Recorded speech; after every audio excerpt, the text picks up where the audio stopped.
ডাক্তারদের লাইফে ফেল কথাটা কিন্তু খুব সাধারণ একটা কথা, কিন্তু বাইরের মানুষের কাছে কিন্তু ফেল কথাটা খুব লজ্জাজনক, অপমানজনক। ফেল শুনলে তারা মনে করে যে মনে হয় পড়াশোনা করছে না বা একেবারে গোল্লায় যাচ্ছে আর কি। আচ্ছা, সেরকম। সাপোজ একজন চিকিৎসক প্রায় 2-3 বছর চেষ্টা করে হচ্ছে একটা পোস্ট গ্রাজুয়েশন কোর্সে ঢুকলেন।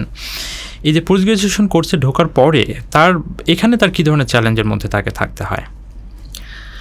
আচ্ছা, কোর্সের প্রথম চ্যালেঞ্জ হচ্ছে কোর্সগুলো যেহেতু বড় শহর বেসড, বড় শহর ইনস্টিটিউশন বেসড, তো প্রথমেই তাকে আসলে তার রুটটা চেঞ্জ করে নিয়ে আসতে হয়। হ্যাঁ, মেডিকেল কলেজে তো অলরেডি সে লম্বা সময় ফ্যামিলি থেকে দূরে থাকলো, এই পর্যায়ে ফ্যামিলি থেকে দূরে আসা, তো দেখা যায় যেই শহরে সে আছে সেই শহরে তাকে নতুন একটা অ্যাকোমোডেশন, নতুন একটা কমিউনিটি, তার সাথে পড়াশোনার প্রেশার।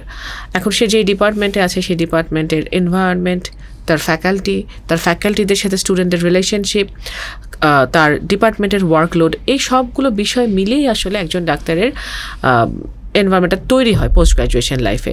তো এটার উপর আসলে নির্ভর করে সে কেমন থাকবে। চান্স পাওয়ার ব্যাপারে আমরা সবাই তো এমবিবিএস যখন অ্যাডমিশন পরীক্ষা দেয় অনেক পরিশ্রম করে, অনেক কম্পিটিশন পার করেই তারা চান্স পেয়ে এমবিবিএস শেষ করে। পোস্ট গ্রাজুয়েশন চান্স পাওয়াটা কি সহজ, না এমবিবিএসের চেয়ে কঠিন?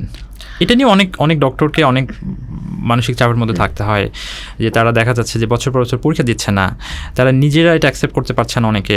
আবার সে যে ফ্যামিলিতে বিলং করে বা সে সোসাইটিতে বিলং করে, তারা তো অনেকে মানতেই পারে না যে সে পরীক্ষা দিচ্ছে, ফেল করছে, হ্যাঁ, চান্স পায় নাই।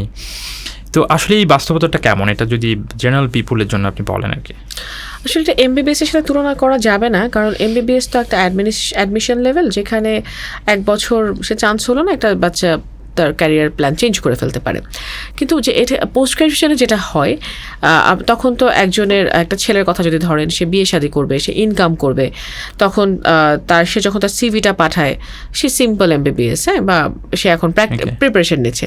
বা একটা মেয়ের কথা যদি ধরেন, সে পোস্ট গ্রাজুয়েশনের পড়াশোনাটা করছে বা শুরু করতে যাচ্ছে, ফ্যামিলি সাপোর্ট করবে কি না, আমাদের বউ পোস্ট গ্রাজুয়েশন দরকার নাই, অনেক পড়াশোনা, আমাদের বউ এমবিবিএসে থাকুক, হ্যাঁ, তো এই ধরনের একটা মাইন্ডসেটও থাকে।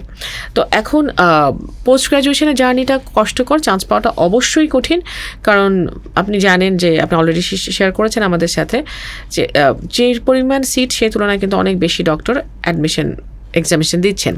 তো দেওয়ার পর তার চান্সটা হওয়ার পরেও কিন্তু আসলে ডাক্তারদের লাইফে ফেল কথাটা কিন্তু খুব সাধারণ একটা কথা, কিন্তু বাইরের মানুষের কাছে কিন্তু ফেল কথাটা খুব লজ্জাজনক, অপমানজনক। তো এই একটা অ্যাকসেপ্টেন্সের জায়গায় একটা ঘাটতি থাকে। ফেল শুনলে তারা মনে করে যে মনে হয় পড়াশোনা করছে না বা একেবারে গোল্লায় যাচ্ছে আর কি। আচ্ছা, সেরকম।